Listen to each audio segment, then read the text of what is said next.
everyone, and welcome to Carnival Cruising Podcastaways, the podcast where the Golden Boys talk about anything and everything Carnival Cruising related.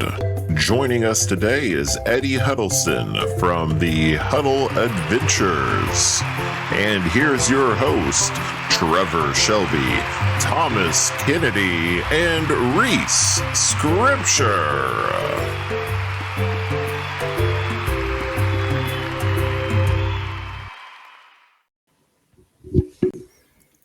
Welcome, everybody.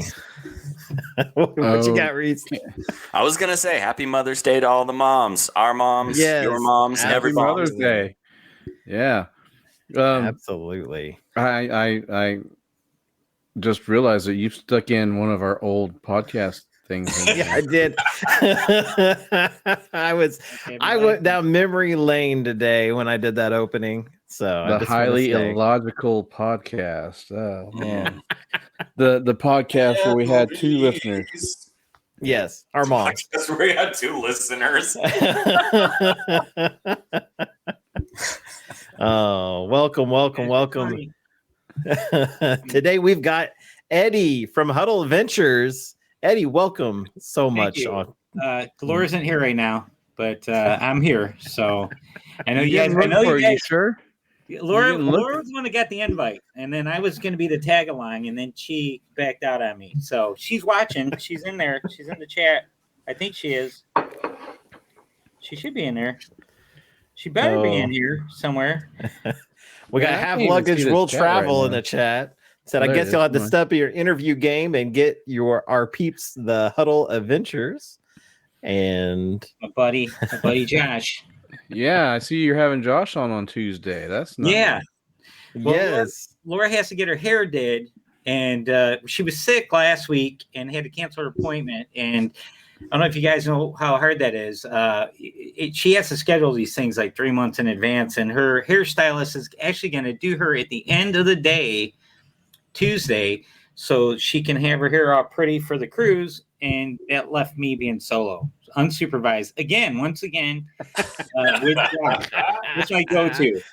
We had talks about this. Yeah, I'm alone. I'm gonna have Josh. This is our second time doing it together, so hopefully we have a better turnout than the last. Well, I mean, turnabout's fair play. I mean, she's had Amanda on, and Amanda's had her on when Josh couldn't be on. I mean, yeah, turnabout's fair play, isn't it?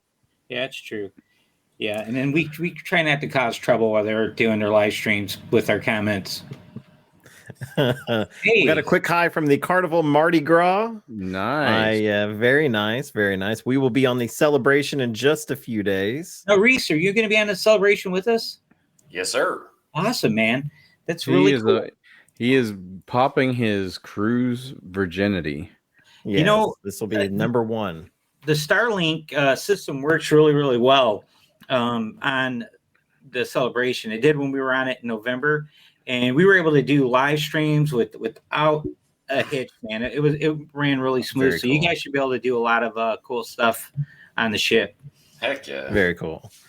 You have any plans for celebration? Any special live streams or any kind of video content you're going to be doing? Well, the alcohol determines what I do. No, definitely on Sail Away Day, we'll be doing live streams on Sail Away Day. We had so much fun with it on the celebration in November. We were very fortunate. We got to go to the naming ceremony and then on the U.S. inaugural sailing of the ship the following day. But it was only a 6-day cruise, and it was kind of crazy because the first cruise we were on with a ton of fellow vloggers. So it was like everywhere you turn, there's somebody you recognize, someone recognizes you. And we were distracted by that somewhat. But day one, we did a lot of live streaming. It was the most live streaming we ever did on a cruise. And we thought, man, this is great. Well, a week later, we come home, 6 days. We get on Oasis of the Seas, Royal Caribbean, literally 6 days later. I got sick in between cruises, lost my voice. I had laryngitis for the first 3 or 4 days of the cruise, so we didn't do any live streaming.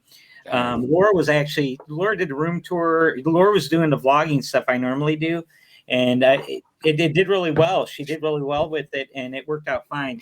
I generally do most of it just because she doesn't want to do it, that kind of thing. She supports me 100%, but she prefers me to handle that stuff. And I did on the Spirit, I did my first ever ship tour, and I've never done one of those before because I always say everybody does them, but I thought, I'm just going to do it. I called it my meat and potatoes tour. So I just did tours of the main decks you need to know to have the most fun on the cruise, basically. Where, your restaurants, your bars, all your entertainment's at, that kind of stuff. I wasn't going, carry out on deck 3. This is the cruise stays.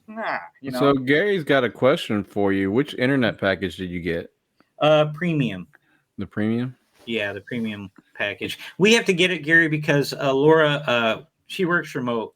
So she gets emergency calls and emails, and she has to put fires out. She really never gets a true vacation. Here she is. There she is. Yeah. So yeah, she never really truly off, and that's even like over Christmas when we're home, like when most people don't have anything going on. And the funny thing is, Taylor, my oldest daughter, works for the same company Laura does now, but in a different division. And on Christmas Day, she was taking emergency calls, and it's just crazy. It's because it's related to the healthcare industry. She deals with doctors, and Laura does nurses. And some doctor missed his flight and was going to make his assignment or something. It's Christmas Day. I'm like, what is going on, man? But yeah, those guys don't get away from that. When I leave my job and come home, that place can burn down. I'll go back. Hey, what building you want me at now? We got 59 more still standing. Where you want me? It's like I don't bring any stress home with me ever. So that's the way to do it. They can go anywhere they want as long as they have a Wi-Fi signal. Both of them, they work remote, and that's something to be said about that. It wouldn't work good for me because I wouldn't have the self-discipline for it. I would be. I'll get to those reports after I do this. And then, I'd probably be making bad decisions and, halfway through the drink package for the day, telling, not having the patience for the craziness they got to deal with. They're basically recruiters and then HR people. So if there's a problem with the employee, the facility doesn't tell the employee, they contact them and says, hey, we got a problem with your employee. So she has to lecture adults on things adults shouldn't need lectures on, like real common sense stuff. And it drives her crazy sometimes, but it's a good job. And she gets to travel all she wants. Now I'm limited to, I start with 5 weeks vacation, and then I can work holidays and add PTO days. I can get up to almost 7.5 weeks total per year. And I think this year we're doing 7 cruises this year total by the end of it all. But yeah. So the ship you just got off of, was it the Spirit? Yes. Okay. I go on the Spirit next year for an Alaskan cruise. Oh, wow. That's awesome. So I need to know like the do's and don'ts. Well, I'm going to tell you, I honestly can say this. I love the Spirit. I really do. And the Spirit class ships are really popular with a lot of the Carnival, the Diamond and Platinum people. They always, you hear them, a lot of them talking about how much they love the Spirit class ships. And like J&D, their favorite DJ, their favorite ship is the Pride, which is a Spirit class ship. And I understand it now. And from the tours I watched, the vlogs I watched about the ship, I thought, man, it's really like kind of tacky and kind of goofy and gaudy. And it really isn't. When you see it, when you take it all in, it's really cool. The odd thing is they call the atrium the lobby. They don't call that the atrium, and it's called the lobby bar. So we kept calling it the atrium bar. But it's got elements of the Dream class ships on a smaller scale. But I honestly believe the Spirit, the way they retrofitted all like Guy's Burgers and Blue Iguana and the Alchemy Bar, they retrofitted all that stuff in. And I swear, if you didn't know it, you would have thought those things were always there. That's how nice they're designed into the ship. So you're at the lobby bar, you go right around the corner, there's restrooms, you continue on down the hallway, and there's the Alchemy Bar. And the Alchemy Bar is huge, and it has a little performance stage, so you have live music at the Alchemy Bar. A lot of the ships, if you don't, at the Dream class ships, you have Ocean Plaza next to Alchemy, so you can set an Alchemy and if you don't drink the fancy cocktails, you can do the Ocean Plaza bar, get your beer, and your spouse has cocktails, and you're watching live music right there. And that's our favorite thing, is watching live music. So the newer ships like Celebration, they don't have any live music by the Alchemy Bar. It's just those people going, "Oh, okay, we don't serve beer here. Only the cocktails." That ship actually has a nice little stage, so you got live music there, and there's plenty of room, and it was never overcrowded. So that's a really nice thing about it. And then I also like the fact that the on the Dream Class ships, the stage above the bar is like kind of high. So if you're actually sitting at the bar, you can't see it because it's kind of over your head like this. But not here. It's only a couple feet higher than the actual bar, and they're right there performing the music right in front of you. You sit right at the bar, and it's like the best seat in the house, right? And it's close enough that you don't have to yell to get your requests in, to the band. You can just say, "Leonard Skinner, please," and they can hear you. You don't have to yell. There you go. And Skinner! Yeah.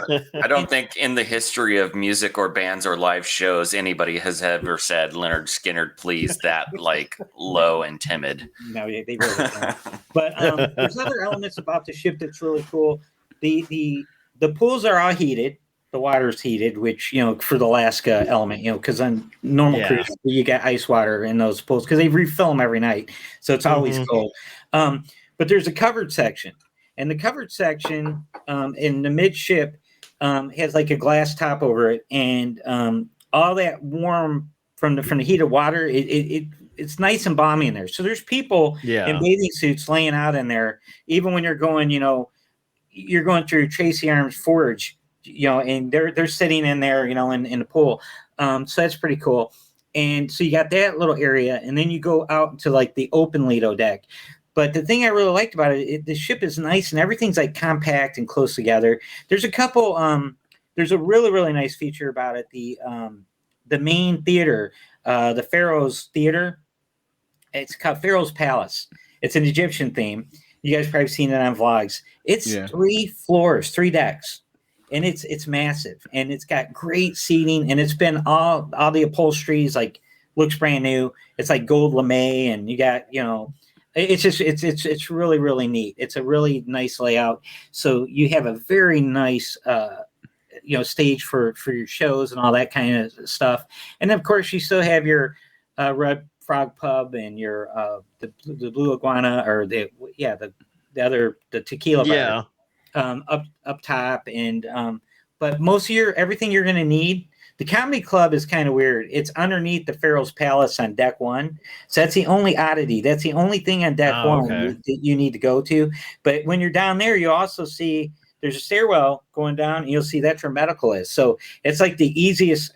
I've never even accidentally found the medical department on a ship before. And on this ship, I saw it. I actually vlogged about it I went down there. I had to. I'm like, I don't think you're supposed to be down here. That means I need to go take a look.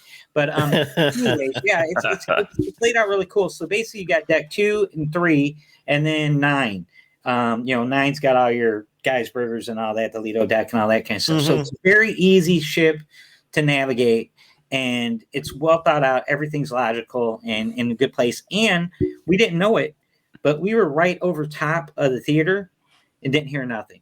Didn't hear anything. It was dead quiet. It was so quiet in our room that I had to leave the TV playing on low all night because it was just too quiet, and that's usually not the case. You usually hear something. You hear people slamming and banging doors. I don't think there is big on going out when it's 30 degrees out at night on their deck as they are when it's 80, so yeah. I wouldn't be. No, but I'll tell you, it's a really, really cool ship. And Gary Manning and Josh are doing a group cruise on it in March of next year, March 16th. I know that's my birthday, 2024. And it's an 8-day out of Alabama. And I think we're going to do that. We're going to actually have to cancel one of our Carnival cruises to make room for it to go on it. But I've never sailed out of Alabama. I think that would be kind of cool to do. And, obviously, being with your friends and stuff and on a cool ship. It's a very cool ship. So you're going to like it, Trevor. I can't recommend enough. I mean, it's way better than the Sunshine class ships, like the Sunrise. Yeah, Sunshine. I'm so happy to hear that. Yeah, way better. You don't even know. No, we've been on both the Sunrise and the Sunshine, and we're impressed with either one of those ships. Everything on that seemed like an afterthought. Oh, and the piano bar, massive on the Spirit. The coffee area, they don't call it the Jasmine Cafe; they just call it the coffee stand or something. Huge seating area around that, and then the Red Frog Pub is huge on this ship too, and it's right by the piano bar. So it's like everything is like, and the casino's nice. I don't know if you guys are casino guys. Yeah. Didn't smell like overwhelmingly like smoke at any time when we were passing through there. Yeah. And it's smaller casino, but not, too small considering how small the ship is.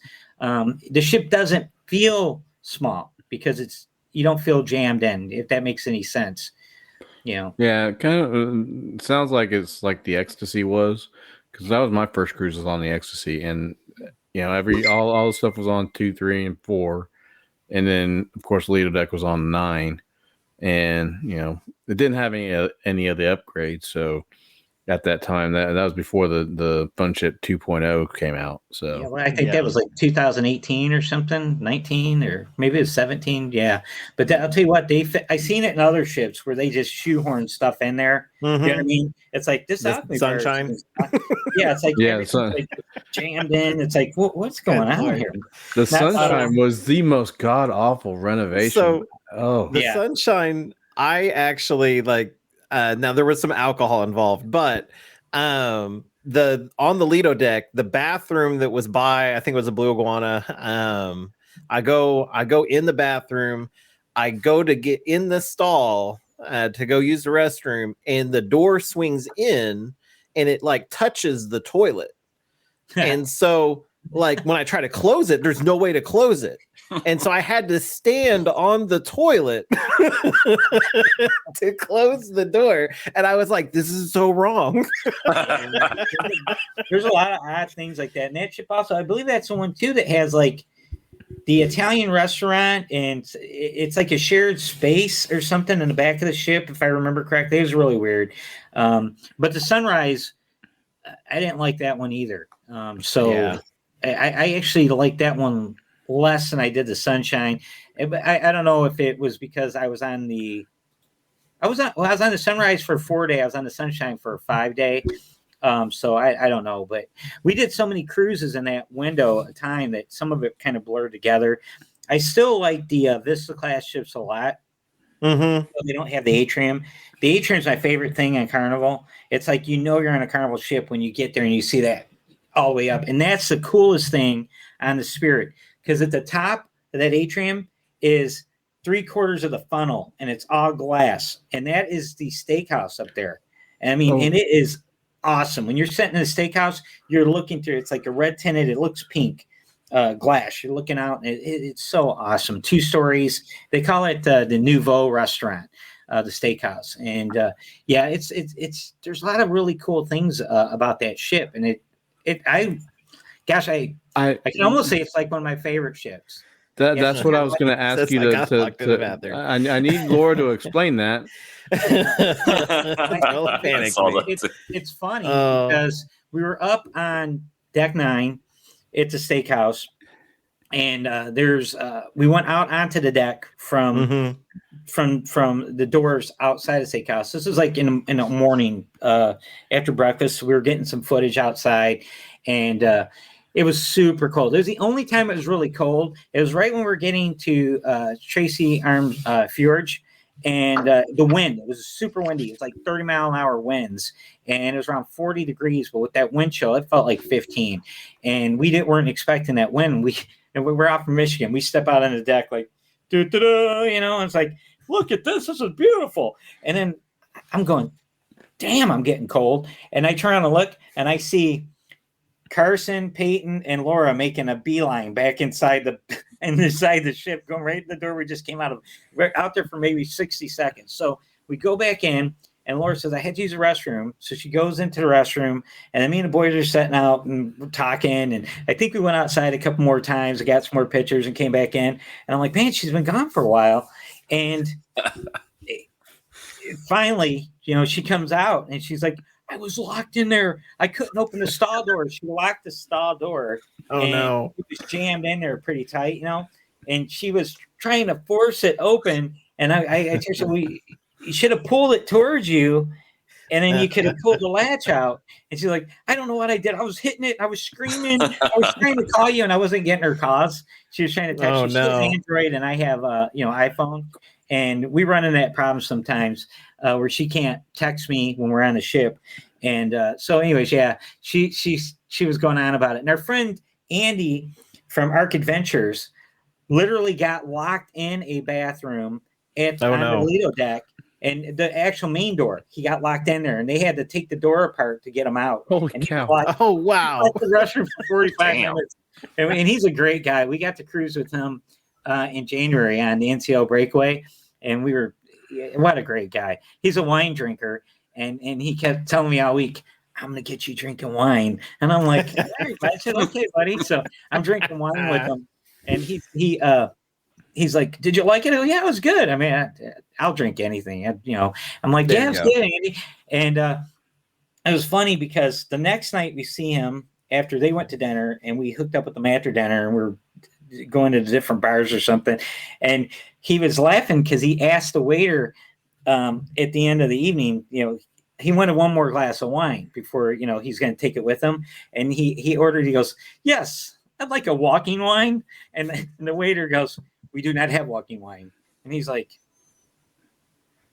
well, can I get another glass of wine? And the waiter goes, yes. And he tops off his glass, and then he left. And I go, he probably thought you were talking about some kind of brand of wine or something. It's like there's a language barrier there sometimes, And so, so we were all talking. Now it's a whole inside thing with a bunch of us that I'm going to get me a walking wine. So are you pretty sure that's wine from Christopher Walken's vineyard? Oh, yeah. I like it. Hey, try my wine. It's good stuff. This is really good. I aced this wine in my ass. Oh yeah. Smell that. That's great. So what we're gonna ask, Thomas? Oh, are you and Laura platinum or diamond on we Carnival? will be platinum on this cruise. We're hitting our platinum status on this cruise. Now keep in mind our first cruise was Carnival. Hey, thanks. Our first cruise of Carnival was August of 21. So between August of 21 and now we're going to reach platinum, which is pretty cool, especially when you consider we sailed with Royal, Celebrity, and Norwegian during that same time period. We would have hit platinum sooner if we would have done all Carnival. But where you too could get koozies like this. So you guys you're already platinum. You're getting fanny packs. yeah, fanny packs. Hey. I think it'd just be kind of cool just to have the early, booking or check-in, check in 16 days earlier and 14 days early. The laundry's a biggie. We're staying up to midnight to do it, that kind of thing. We had to do that. We had to check in for this cruise and our Royal Caribbean cruise, which is next month, while on the Spirit, with that time zone difference and the wacky internet access and stuff. It was really, oh man! And then guess what? Carnival website crashes. It's down. Oh. Like, are you kidding? What? How? And we're already confused because we're doing it at 9 p.m. instead of midnight. It's like, but anyways, we got in and got it all done. But it was a confusing mess. Now, Royal, have you guys ever sailed with Royal before? Mm-mm. Okay. No, Royal, I think the check-in is like 45 days before your cruise. You get to check in, which is kind of cool. But I actually like the Carnival one better because it's easier to remember that. 2 weeks out. 45 days you're going, well, I ain't got that many fingers and toes. I can't count all that. But it gets a little confusing. Now we're doing a group cruise on Royal in 2026. It's January 2026. January 25, I'm sorry. January 26, 2025. I haven't been drinking, I promise you. And it is going to be out of Galveston. It's on Harmony of the Seas, which is one of their big Oasis class ships. And the reason why we picked Royal were two reasons. One was the cruise rate is fantastic for this cruise, for price on a 7-day cruise. The other thing is Royal just built a brand new terminal in Galveston. Yeah. We have cruised out of Galveston multiple times now. We like cruising out of Galveston because you got Buc-ee's down there, and it's, and for guys that only cruise on Carnival, we thought this would be cool for our friends. They have never done anything but Carnival. They give them, this would be their gateway to try, just get away from the funnel for a minute and just see what it's about, Now, with all that said, Carnival's my favorite. Okay, that's my favorite cruise line. It takes a beat. Everyone beats on Carnival. Knocks it Walmart to the seat, all that nonsense. And I honestly, people are always trying to tell you that Carnival is so much less expensive. That might apply in like the 3-day, 4-day cruises, right? But when you're talking 7-day cruises and more, by the time you start adding in all the nickel and dime stuff from like Royal and Carnival, they're very comparable price. They really are. What I like about like Celebrity, and I don't like Norwegian Cruise Line, but I like how they do their packages. And you get a package where everything's included. Everything's included. Your Wi-Fi, your drink package, and your gratuities are all included in one price. And you'll look at it and go, man, it's $3,100 for a balcony, but Carnival, it's only $1,900. Add that drink package in, your gratuities in, Wi-Fi, and now you're over $3,400. So when you start looking at it from that perspective, you think you're getting a better deal than you are. But that's why we're doing the Harmony of the Seas, because it's also a huge ship. And we were on Harmony of the Seas in 2019. Prior to the pandemic, we only cruised with Royal. I'm sorry. And then we switched over to Carnival and became addicted to Carnival. We actually had to stop and try something else just so we could have some credibility, because people, you can't have an argument with anyone about the cruise lines if you've only been on one. You're only thinking, so I've only been on cruise line X, so I can't tell you what this one's like. And but like I said, I like the people. The crew members are the friendliest on Carnival. Second friendliest of the ones we've sailed on so far is Royal. Royal's very close, but they're not going to tease you and like say, "Hey man, nice shoes." They sell men's shoes there too. They don't say stuff like your room store might say something to you like on Carnival. They won't make jokes about you or mess with you like Carnival. Royal doesn't do that. They're a little more standoffish, and they're actually instructed not to be too personal with the members. And Carnival's like, have fun with them, and you have we make friends with every server, every bartender, every waiter. We make so many friends on every Carnival ship, and we don't do that on any other cruise line.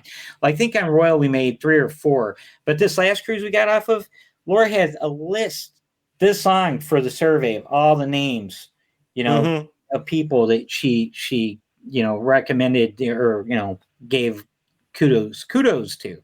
So that's where it's at. So you boys, what I'm getting at is, you need to try Royal and try it with me. Yeah. Well, we've already decided that we're gonna try to do that group cruise that you guys are planning. We're changing the name of it. Yeah, we're changing the name. You don't like Tropic Like It's Hot? I like it. But... We like it, but it's gonna be called the Traders Cruise. Yeah. Well, listen, you got to keep in mind, man. I'm good buddies with Lee, the cruise director, Lee, and and we have friends at Carnival that take care of us. They're really, really good to us, but they understand. We talk to them. We tell them, hey, look, we need to branch out and try other cruise lines for credibility's sake, at least. Now, Laura is kind of a trader because she favors Celebrity. She really does. But she has a more refined palate than I do when it comes to eating. I'm like Rambo. I can eat stuff that make a billy goat puke. I wasn't trained to, though. Tropic like a trader. There. So there we go. She loves her food on Celebrity. The food is really, really good. Even the buffet food is like really, really good. You know how mashed potatoes are always bad at the buffet? Yes.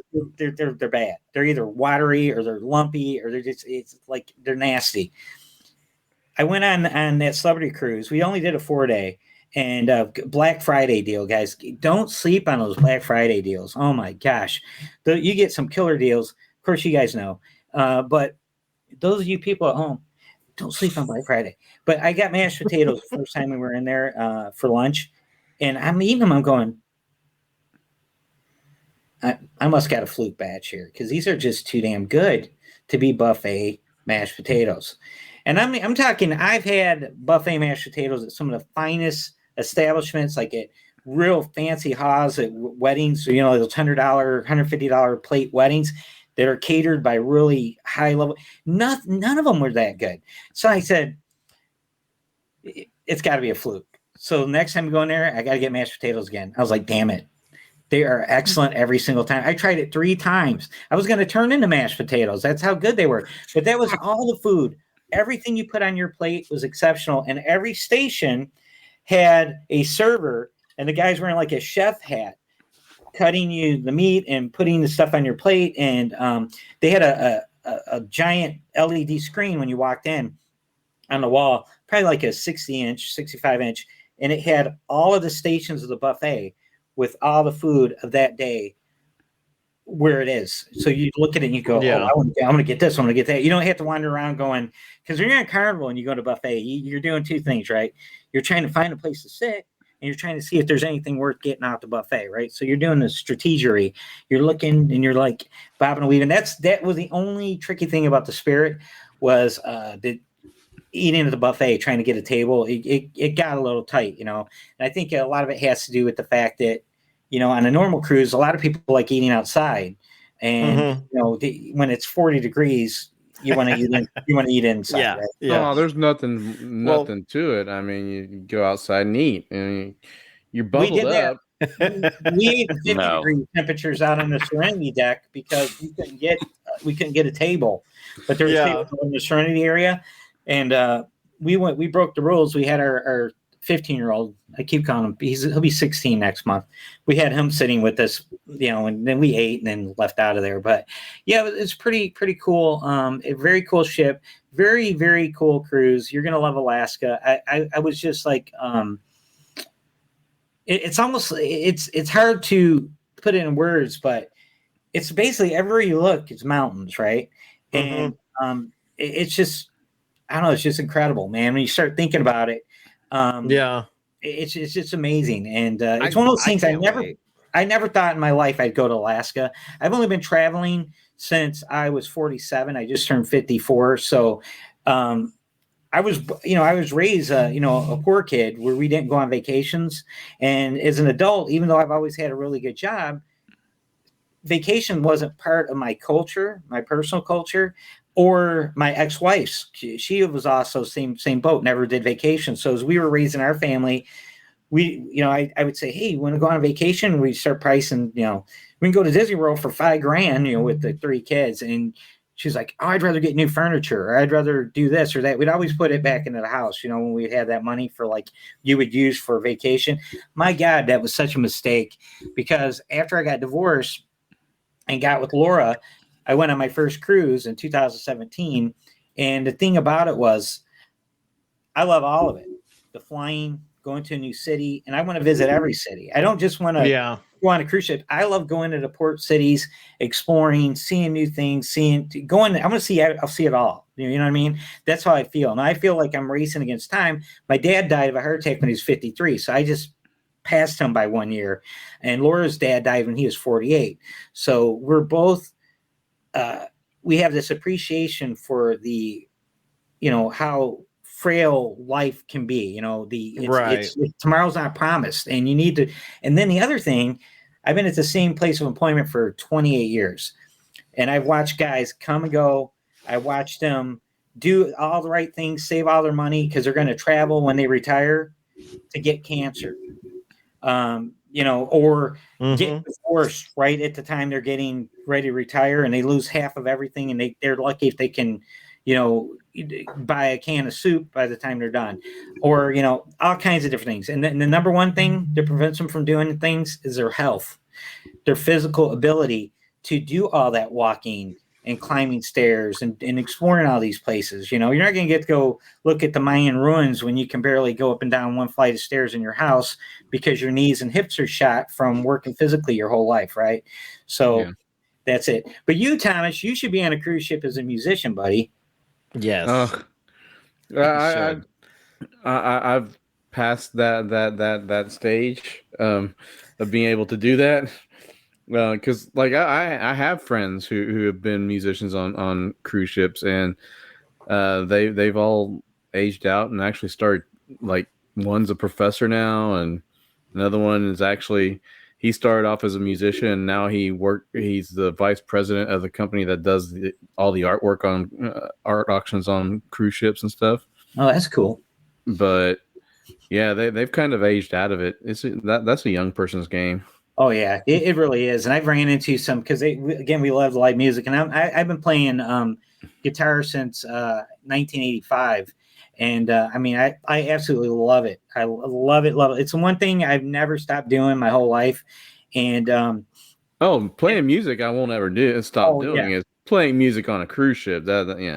I was in bands early when I was young. For like 3 years I was in bands, and it's playing in a band, for me, the joy of it wasn't there, because it becomes a job, and it becomes monotonous, and it becomes, you got this relationship with these 3 or 4 other people, and you're lucky if you can have a good relationship with one person. Now you're trying to get along with all these people, and no one always agrees with each other. There's arguments about the style of music, what you're going to do, how we should go, what direction we should take, all that. And then the egos, right? So playing guitar, I was in a bands where there'd be 2 guitars, right?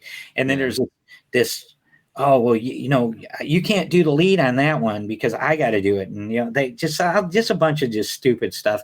And I just got to a point where all I like doing was rehearsing the jams, when we would just go and just be jamming and just 3-4 hours. And next thing you know, it's like, damn, we better stop. We're gonna get the cops called on us because it's 2 a.m. and you're playing full blast. That's what I like. I just love playing music, and I love watching musicians, but I'll play forever. And that's one of the things with me working with my hands, is the guys at work, they always make fun of me because I'm so careful with my hands. I won't touch anything without gloves on. They're always like, you're gonna get your hands dirty. I go, no, I don't want to get my lose a finger or something, because if I can't play guitar, man, I don't know what I would do. That's how much it means to me. And then I work on guitars too, so if I'm not playing them, I'm tearing them apart and rewiring them and doing all kinds of stuff to them. So this house behind me, my guitar shop is behind that bar behind me. I got my own little room back there, and it's got guitars hanging all over the walls, and it's a mess. The workbench is just full. There's always something tore apart on it. I mean, speaking of, keeping your hands, I mean, like last December, it was in November that I played with a British style brass band for a short while, and I just started with them, and like 2 weeks beforehand, I'd actually was walking into one of my students' houses and tripped and fell and like smacked my hand.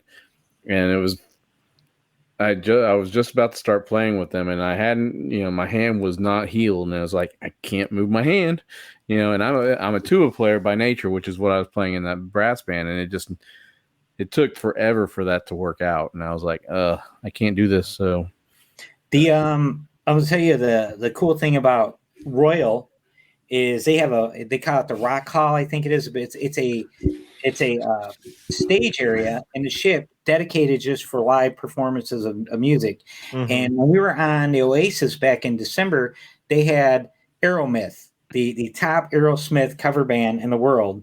And I was like, yeah, whatever. It's gonna be pretty cheesy, right? I did some research after we got out the ship, and they're ranked as one of the top 10 cover bands in the world, period. They're number one Aerosmith band. But anyways, they got a rock hall, right? So it's set up like the theater seating with the stage and the light show, and they have a bar in there. That's one thing I love about that. There's a bar in there, so the servers aren't having to go to another bar outside of the venue and bring you drinks back. So they're running around keeping the drinks flowing. There's no 15 limit on there either, unlimited. So you don't have to worry about how many you've had or anything. I'm not being an advocate for the alcohol industry. But anyways, nor am I. They were so good, and it was so awesome. And these guys even look like every person there, except for the drummer. The drummer didn't look like he was a member of Aerosmith, but they were really, really good. And then we got news that when we go on Oasis of the Seas again in June, they're going to be on there again. So that's really, really nice. Cool. Yeah, so it's really neat. But I end up talking a lot to different musicians on the cruise ships. Now, NCL Breakaway, they have the Sid Norman's Poorhouse. Excellent concept. Poorly executed, though. It's too small, and it's a rock bar, right? And they had a Fleetwood Mac cover band or a tribute band to Fleetwood Mac, where they play the entire Rumor album front to back, and between every song, they give you the story behind each, how it was written, what was happening with each person as they were writing it, what inspired it, from documentaries and from the history of Fleetwood Mac, which really was really cool. And they were phenomenal. They're really good. But the guitar player, I was watching him, and he's a little bit heavy at times. He is playing some of those leads a little heavy, and man of my own heart. And I'm like going, that kid he's an Eddie Van Halen guy. I know he is. He wasn't doing the tapping, Eddie Van Halen stuff like that, but I just knew, I could tell by the way he was playing rhythm guitar. And I ran into him in the hallway like the next day. I said, "Hey, buddy," he said, "You're a Van Halen fan, aren't you?" And he goes, "How do you know?" I go, "I could tell. I could hear it when you're playing." And he started laughing. And I also, I told him, I said, "You did a good job with that Never Going Back Again." I don't know if you guys are familiar with that song by Fleetwood Mac, Never Going Back Again. It's that guitar.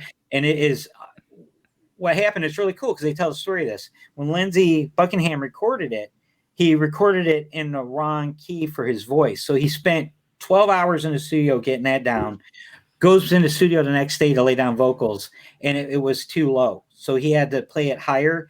And by doing that, he made that song so hard to play. And he's already got a really unorthodox way of playing. It's like a self-taught finger style that he does. And no one plays it right. No one plays it right. And he told me he only had a few weeks to work on it. And he did a really nice job, faking his way through it. And way better than a lot of guys I've seen. And he was only 26 years old, and like you said, it's a young man game. And those guys they're practicing, rehearsing every single day, and they're not doing anything. They're sitting in their cabins, playing around with their guitars and stuff. And so it's pretty cool. But yeah, I will give NCL a real big nod for that Sid Norman's Poorhouse. What a great idea. The venue's way too small. You actually have to stand in line for an hour and a half. It's like Disneyland, where you want to ride this ride, it's an hour and a half wait. And I just think that's just ridiculous. See, they should put those shows in their big concert, the big stage areas on the ships where they do their Broadway productions, because that was a draw on that ship, on the Breakaway. And that's a 145,000 ton ship. So it's a pretty good size ship, like the Vista size ship, and just a tiny area for such a awesome, highly, anticipated show. Everybody on that ship wanted to watch that show, and they did it a couple times during the week. But again, who wants to stand in line for an hour and a half on your cruise? So that's not me. Yeah. No. But Royal does it right. They have a venue that's big enough for that, and they do it right. I thought that was really, really cool. But that's the one thing you'll see when you try other cruise lines. Some cruise lines are better at some things than others. And the thing about Royal that's a little different too, there's more Spanish speaking people on Royal ships in our experience than on Carnival. And it took me a while to realize that, because we'll get in the elevator and how you guys doing? I'll say something and I'll just be funny, and I go on a Carnival. Yeah. I'm funny at Carnival. Everybody laughs in the elevator. Royal, people just go, they look at the top of their shoes and they start paying attention that those are the ones that don't speak English. And I'm not funny to everybody, but but a lot of them just ain't going to appreciate me because that. Now my son-in-law, he was with us and he said something really, really funny, and half the elevator bust out laughing, the other half didn't. And then we got off. He's like, "That was weird." And I go, "Those guys don't speak English." And then we started paying attention, and that's what it is. There's a lot of people from South America, that cruise with Royal Caribbean. So it's different. I don't know if they market themselves harder in Latin America or what. I don't know what the draw is, but that's been our experience, and that's based on several cruises on Royal, and we've noticed that. Yeah. But then again, you got Carnival, you got some people on Carnival, man, they just don't know how to act. And thank God they do have a 15 drink limit. Yes, because of that, Well, speaking of the big acts and everything, we actually have a running sponsor for the last 2 weeks that they give us free food, and so we play their ad, and they actually have a pretty big name involved. So I'm going to go ahead and play that real quick. We were contractually obligated. So here we go. Now exclusively at Fiona's on May and Backdoor Alley in Rusty Hole, Michigan. We are now offering Larry's Luscious Lobster Lips. These lips are so scrumptious, they'll have you smacking your own in delight. Perfect for a quick bite, a party snack, or a novel gift for someone you care about. That's right, Larry's Luscious Lobster Lips, the treat that kisses back. But don't take my word for it. Hear from our esteemed Patreon, Elton John. I had a chance to try Larry's luscious lobster lips, and let me tell you, I can't wait to have a second round with those lips. Larry's luscious lobster lips are outstandingly unusual, and I'm not entirely convinced that it's even feasible to cook up lobster lips, let alone create an enhancing snack out of them. Larry's Luscious Lobster Lips are 100% fictional. Elton John is a paid spokesperson. Any resemblance in name with anyone else, even so slightly, is completely coincidental. You are absolutely crazy. Which one love did you put that? Is that you?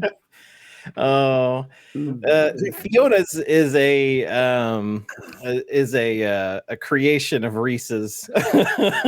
Yes. Yeah, it's Fiona's deep fried fish buttholes. You guys are crazy, and we just keep riffing off of it, and I love it. New food every week. Reese or Trevor, you guys ever try to do anything in comedy, like for real? I mean, seriously, like a profession? So the story behind our YouTube channel with Carnival Cruising Podcastaways is that it came from a kind of a comedy thing that if you ever watched the TV show Mystery Science Theater 3000. Yes. So we started, and this is like, when was it, Tom? It was 2008, 2009.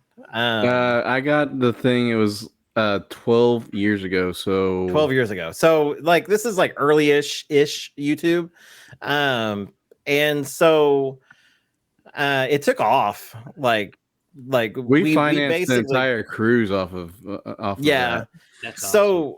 what we did was we took movies that were in the public domain and we posted them on YouTube and we riffed on them and kind of made it our own.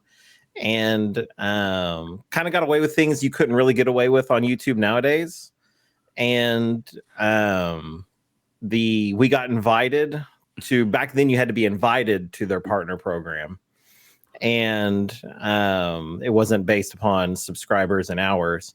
And so then we got on that and we got up to close to 10,000 subscribers. And we had after so long, we had such a big battle with copyright strikes and fighting this and that left and right. And it was every single day. I finally was like, I can't keep doing this. And our channel we're about to lose it. So we changed to doing mockumentaries. We started making our own stuff up. Like Trevor did one on Napoleon Bonaparte. Yeah, and the Chupacabra. And the Chupacabra. That's my favorite. I wrote one on the rise and fall of Daniel LaRusso, which oddly enough, their view, Cobra Kai's view of Johnny Lawrence is actually pretty close to what Trevor did, and this was years before Cobra Kai actually came out. This is years and years ago, and I was like, I was on a table and I had what was it? It was Crown whiskey. Yeah, Crown and a cup noodle. It was a cup of noodles. And I really drank it too. I drank it, and I was like, "That damn!" In the script, I wrote Johnny is drunk, and he just took off with it. It was so funny. That movie, man, when it first came out, that was right when we got cable for the first time, and I must have watched that thing 20 times that summer it came out on cable TV. Why do we played such a big role in your life, man? It's like you're always going to wax on and wax off, right? Paint the fence, stand the deck, all that stuff, man. That's crazy. I had a confession though. I did not watch the series on Netflix, so it's worth it. Like, if you liked it, it's faithful. I need to watch that. I need to watch Better Call Saul. I haven't watched that either. And my boys are always telling me, you got to watch it. And I haven't watched that. I watched Breaking Bad, and I was that was like one of my favorites. But you guys, so seriously though, you guys are very, very funny, very entertaining, very witty. Thank you. And it's great. I love it. I love the fact I'm going to be on a cruise with you guys in a few days, because you're going to keep me laughing. I know that. So yes, currently everyone on the screen right now is hilarious. Whoa. Come on now. All right. That wasn't nice. Oh, he's just a little butthurt. Yeah. he got voted the funny one, and I don't like it. Seriously though, and I mean it though. You guys you're really, really creative. I have one of my buddies from middle school and high school. His dad made him go to college. He had to get a degree, and I forget what he has a degree in. He planned the entire time from the time I met him. Probably I think I met him in grade school, actually, like 5th grade. He wanted to be a comedian, and he has pursued a life as a professional comedian since graduating from high school. He's 54 years old, and that's done. And he moved down to Houston, and so he does a lot in the Houston area, and then he goes on tours a couple times a year, and he works his way all the way up to Michigan and spends like a week or two, or sometimes even a month at his dad's house in Michigan, and does the comedy clubs around us. And no, I have not ever went to see him, because I'm not going to go. He would tee off on me, man. It would not be pretty. It would not be fun for me. If he saw me come through the door, but he has too much material on me, too much information. But I have nothing but respect for him, because he's never going to make a lot of money. I mean, he jokes about how he's always buying everything from the Salvation Army, Goodwill, for real. Right. He has like stretches where he'll make a lot of money because he's doing a lot of shows, and then he'll have stretches where he's not doing anything. Like during the COVID thing, he was in really, really bad shape as far as finances went. And I tried to talk him into him, like, man, you need to take advantage of like Instagram and TikTok and do skits on there and get a following there.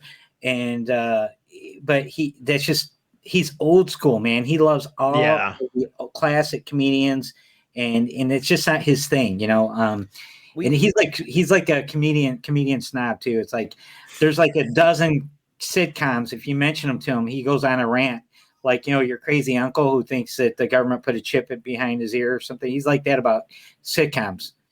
Yeah. Going about those, he Two Broke Girls. Oh God, that one. Oh, he goes nuts on that one. The laugh track. Oh, and Friends. Oh my gosh, he'll go off about Friends for an hour and a half. You never mention it to him. But my point is, him, going after that and pursuing what makes him happy and what it's his passion. It comes with a lot of hiccups, a lot of ups and downs, and the downs are pretty bad. But when he's on fire, man, he's really on fire. And no matter what, he's doing what he wants to do. And I feel the same way about musicians, Thomas. The guys that don't take the safe route. I take the safe route. I've been at the same job. I'm like Groundhog Day, Bill Murray. I get up every day, do the same damn thing every single day. And I work every day that I'm not on a cruise. we're flying Thursday. I work Thursday, and I'm going to the airport right from work. And then the day after we get back, I'll be right at work again. I work 76 hours a week. That's how I pay for the cruises. I'm a workaholic, but that's beside the point. I don't take risks. I wouldn't walk away from that security to pursue music because that's too much risk for me, right? So I'm overly cautious, and I didn't travel when I was younger and stuff. So I envy the people that are able to say, I don't care. I'm not going to let money rule what I decide. I'm going to chase my passions, and because at the end of the day, you'll never have enough money, but you always make more, right? Yeah. Because you'll never make more time, and when you're old, you're not going to regret the fact that oh, I should have worked more. You're going to wish, or you might regret the job you kept all those years. You might regret not taking chances, and so I really admire people that can do that. And like I said, you guys are really funny, and I really appreciate what you guys do. I think it's great. I'm excited to get on the ship with you guys. It's going to be a lot of fun. And we got to get Trevor. We got to watch him, though. When you give him those Long Island iced teas, you got to keep one of those things on his wrist, like the little toddlers with them off. They don't wander off, Make sure absolutely. You'll find me one of those clamshells. Yeah. So. A funny story about you and your Long Island iced teas. But that is your most bang for the buck alcohol on the cruise ship. It really is. It'll get you messed up bad. But again, like I said, guys, it's that's a good thing about Carnival is that 15 drink limit. It keeps things a little more under control. And if you pace yourself, even if you're a hardcore drinker, 15 will do you fine. Especially when you get off on dry land a couple times where you can get some more supplemental alcohol when you're on port, which I've been known to do occasionally. That's one thing I will tell you. In Alaska, I did not drink as much as I normally do because it didn't feel like the tropical steel drums. Cruise, where you got to worry about getting sunburnt and that kind of stuff, and but it's cold in Alaska. That's the time to drink. It is, but I don't know. I just didn't drink like I normally do. I don't know. I still drank. I got my money's worth, but I didn't. There you go. One of my when we got off at the ports, it's funny. The duck fart shot. Yeah, you guys go to that in Alaska, right? So we have to get one, and Laura does hers, and I do a vertical short of her doing hers, and quack, knock this shit back. You got to say that. She does hers perfectly, and then I do mine. And I didn't record myself. I was like, another one. So I did two shots like within 2 minutes of each other. And I was like, and after I did that, I was like, hey. Feeling all right, but that's the only drinking I did in port, and usually that's where I didn't drink is in port, because usually when I get off the ship, we stop at a bar somewhere, and you drink when you're in the port, and I didn't do that in Alaska, so that was the I don't know if it's because it was cold or it just didn't have the same vibe, but I mean when you get off the cruise ship and you're in the Caribbean, you're like, hey man, where's the alcohol? That's where you're going, right? It's like, that's where you're headed. So, but yeah. Well, Eddie, I gotta say it has been a pleasure having you on today's show. Well, sorry if I talk too much, guys. No, you are fine. We usually have the opposite problem. So thank you so much. I'm so excited to meet you guys on Friday. I don't know Reese as much as I do you two guys, right? And it's mostly due from Josh ragging on Thomas. Mm-hmm. Right. I'm gonna get you back, Thomas. I'm not gonna let that big guy bully you. Yeah. Well, I mean, he's like 9 foot tall. What am I supposed to do? You guys, you cruised with them before, right? You were on a ship. You met him on a ship, didn't you guys? Yeah. You know how nice he is. He is. Oh my gosh, he's like the ambassador of goodwill. He is such a good guy. Him and Amanda, they're just super, super sweet. Mm-hmm. They drove down to New Orleans and stayed 2 nights in New Orleans, 4 hours from their home, the 2 days before we got on the Vlogger Extravaganza cruise, just to show us around. And they were our personal drivers and took us everywhere. We had my mom with us. My mom's going to be on this one with us as well. Oh, cool. So she loves those guys. Loves them. They're such sweet people. And she said, "This is my last cruise ever." And then while we were on that cruise, she booked this one. And she paid a lot because she's paying double occupancy just for herself. I think like $2,800 she laid out to go on this cruise, and that's because she loves Josh and Amanda. She thinks that they are just exceptional, and we agree. They're just so awesome. And like I said, and anyone, if Josh tells me he likes somebody, they get my bill of stamp of approval too. Conveniently, we interviewed them first before I went on that cruise, and I go on. I get on the ship and I go to Lido deck, and oddly enough, I see this giant dude. I was like, I know him. I go up and talk to him, and it's Josh waiting in line for gelato. Oddly enough, that's how I met him, was getting gelato. That's so funny. And he's tall, but he's not. When he was young, you see pictures of him when he was a kid. He was just lanky. He's just real lanky, So I got a buddy that's his height, but is twice his width, And he's like Manila gorilla, like the Yeti. That guy's huge guy. But yeah, Josh, he's great. Like I said, we're gonna have a blast. It's a good thing he doesn't drink, so he can keep the rest of us on the straight and narrow. Yes, absolutely. It's gonna be like curtain, right?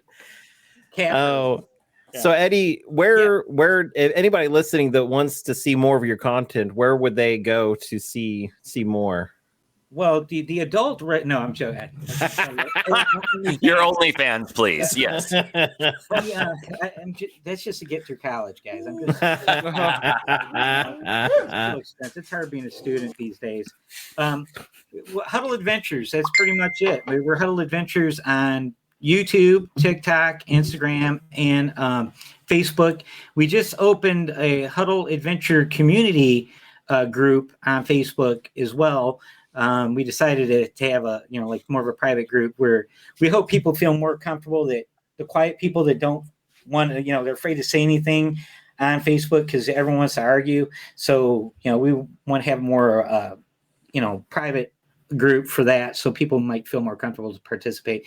And I think we just opened that, started that maybe 2 months ago, and we got over 300 people in there already. So it's doing really well, and we're gonna try to have more share more personal content in there and do something different there. But it's hard when you're trying to share your stuff on Instagram and TikTok and Facebook and YouTube, and then trying to have exclusive content. That's where a lot of people do the paid memberships on YouTube. And I toyed with it for a minute. I set it up, but then I got to thinking, I don't have time to make additional private content because I can barely make the content I'm doing right now. And so it's not like I'm lazy. I think we have almost 700 uploads on our YouTube channel now. They're not all great, but there's lots of them. I go for quantity. Other guys do quality, but anyways, Well, but and at Vlogger Cruise, man, we met some of those guys that are like Spielbergs, is what I call them. That are just like, you should see all the gear they have, man. They're just I don't have the patience for that, man. It's like crazy, but they just are amazing. But that's where you can find us, Huddle Adventures, all over, and great. Very cool. Thank you very much for having me on. No problem, man. We're glad to have you on. Yes, and we definitely want you back. Oh yeah. Speaking of pay for content, tonight we are posting on our Patreon. We're doing a John Hild Says Drink game, and it is a drinking game where we're going over the many cruising complaints. So we had to take the drinks when you can't resolve the issue. So grab your spicy beers and drink along. You have luggage will travel, talking smack on me, putting tahini in my beer. What is wrong with you? I'm gonna tell you that's a really fun game. We should try that game on board on the ship. Yes. Oh man, I am down. We were just talking about that these games that we're creating are absolute bangers. Like they're hilarious, and they are absolutely something that we can turn into an actual game. So listen, I'm game. I'm in. So there, okay, awesome. I'm in. That'll be a lot of fun. That might be during Laura, the bar your wife just said she's in too. So there you go. Well, yeah. I'm not really in charge of anything, but I sound like I am when I'm by myself. I know that feeling. Yeah. But no, I think eventually Trevor's wife is going to be looking for him, and he'll be out on the deck with me and my arm wrapped around him. We'll be singing like sea shanties and shit, falling over ourselves. It's going to be awesome. She will not be looking for me. Those John Held comments, though, they are so, man, you just roll your eyes and shake your head. All the dumb stuff that people say. It's just like, oh my gosh, that poor guy. I mean, he's paid handsomely to deal with it, but my goodness. Yes. Yeah. Some of the stuff that he goes through. His mom is in real bad shape right now. Yeah, she's on palliative care now, which yelling at them for not mentioning their hometown where some like tragedy occurred. It's like, how's he supposed to? What? He's not, I'm sitting here like, well, half the United States hasn't heard of that either because I haven't. Yeah, half the stuff that they're complaining about, I don't know nothing about. It's like, and I hate to say this, but it's like there's like the mass shootings. There's a mass shooting every week. How's he going to keep track of that? There's been like 300 of them this year. I mean, there's literally, it's every time you blink, you're like, oh, like we were on the cruise and I looked and I heard Texas, right? And I'm like going, oh yeah, that was before. I'm like, no, that's another one in Texas, right? So it's just, the Allen shooting. How are you supposed to keep track of all that stuff? He's in another country, man. So it's just crazy. People are just, that's what I like about cruising. Cruising gets you away from all that stuff. You know what I mean? You can just disconnect and be away from it for a week or so. Where even when I have the Wi-Fi, I get I'm not on the news stuff. I don't care what's happening back home. I care what's happening here. I want the kids burning the house down or let my dogs out. Yeah. You know what I mean? Yeah. And we actually talked about that the other day, which was people were complaining that they weren't playing the news like 24/7 on the Lido deck. And it's like, nobody wants that. No, they had CBS News channel on the Spirit. They had the little TVs, and that's the only news they had on there. And it really wasn't. It was kind of like it's like a CBS News magazine type show where they're like interviewing different people and stuff. It wasn't like your, the world is on fire, the sky's falling. It wasn't your typical news, that kind of thing. But that's what they want. You got people that swing one way want certain networks, and the guys that swing the other way want the other networks, and it's just, you can't make anybody happy. And that's the one thing I really love about cruising is there's no blue ships, red ships. It's just ships, right? So no matter where we sail out of, if we sail out of Texas, which is the reddest state in the country, and Florida, we never talk politics to anybody on board. We never hear any talks about politics on board. And that's what I like about it. That's the way it used to be. When we were kids, our parents didn't run around talking about who they voted for. And that was like, you never talk about that. What do they tell you? Never talk politics or religion, right? You don't do those two things because that causes people to get heated. And so I miss that. That's what I miss. I miss. And then cruising you don't have that. I've never seen it on a cruise ship. And that's really good. I don't care what's going on back home, who's getting arrested for what, or who's being charged, or what war is going on. I haven't heard any of that on a cruise ship. And that's a really cool thing. I do hear funny things though, where like I've had people from Texas multiple times. They say, man, you talk funny. Are you from Canada? I'm like, no, I'm not from Canada. Close. But they'll say stuff like, you're from Michigan? You're a cool guy, after talking to me for a while, because they assume that, I'm from Michigan, I'm a liberal and I'm an asshole, but then they find out that I'm not an asshole, but we don't talk about my politics. So, You know, you don't get into that, but it's just one of those things where you just kind of, you know, shake your head, and it's like, well, that's how you should judge each other, is by how you interact and how you treat each other. The golden rule, right? And that's Absolutely. What I love about cruising, man. We sit down at those bars, the Alchemy Bar, whatever bar, and we make friends with the people left of us, the right of us. You know, and that's how we cruise. We make friends everywhere we go, and that's what we love about it. Because you can't do that back home, man. Everybody's working hard, everybody's stressed, everybody's just trying to get by, man. The inflation's crazy, everything's expensive, and you know, everybody's flipping each other off and honking their horns and don't have patience for each other. And then you go on those cruise ships, and it's like all that shit stops. It's a vacation from life. Yeah, man. Yeah, that's what absolutely. I like. Even land vacations don't compare to that, because you still have the people that live around those areas that are grinding away, trying to make a living. And that's the bottom line. That's all of us. We're all, in one way or another, we're grinding. We're on the grind constantly. Mm-hmm. If you can get away from that and be in the middle of the ocean where you can't see anything at night, that's a good start, man. That's cool. That's what I like about it. Well, definitely check us out over on Facebook at facebook.com/Carnival Cruising Podcastaways. We've got the group and we've got the page. You join them both. That is the trick. That's like cult status number 1. Cult status number 2, send us a speak pipe. It's speakpipe.com/Carnival Cruising Podcastaways. I actually got the link now.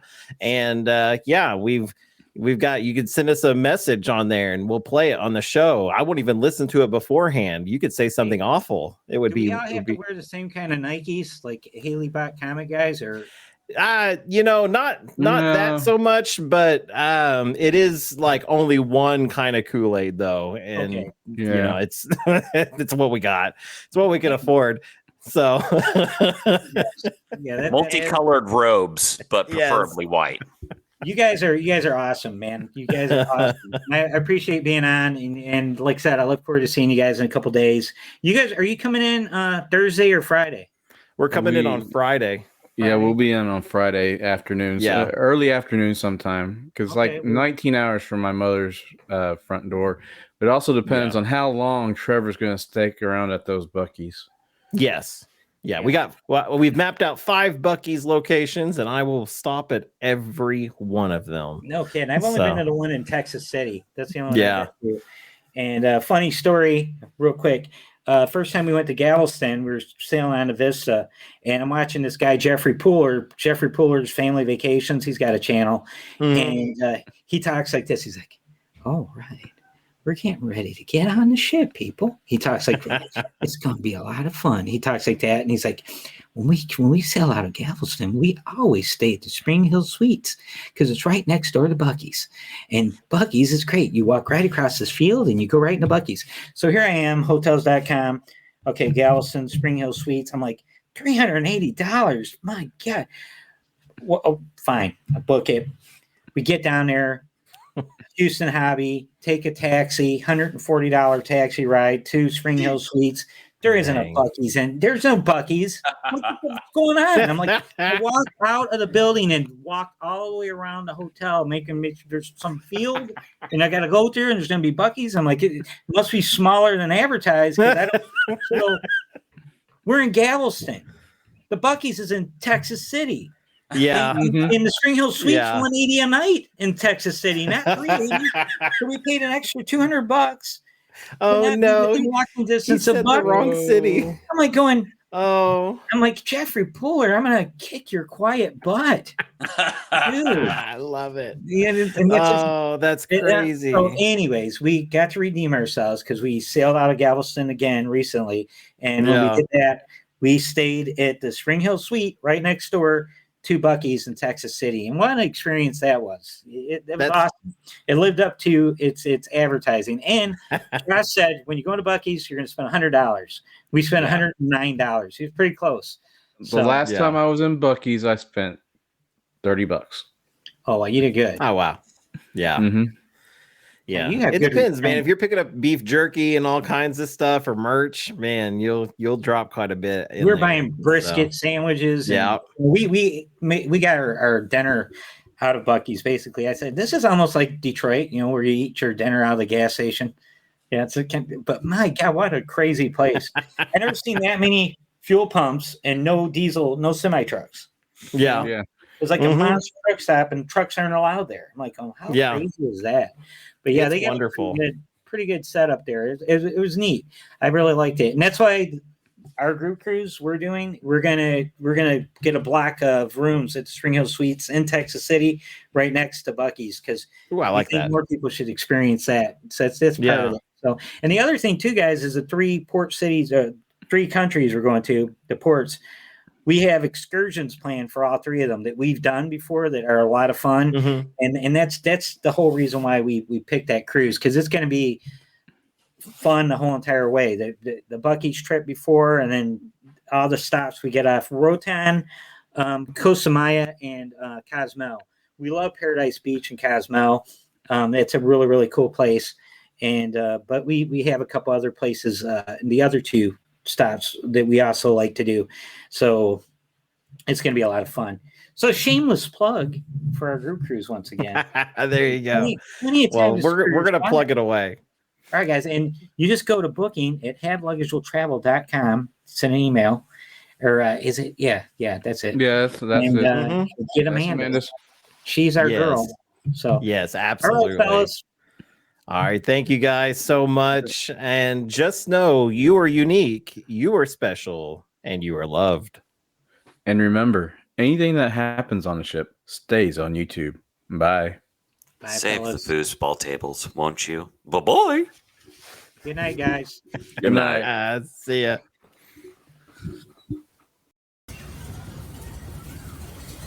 This song is for the blue card reads. Every night in my dreams, I see you, I feel you, that's how I know you. Go on, near, far, whatever you are, I believe that the heart does go on. Once more, you open the door, and you are here in my heart, and my heart will go on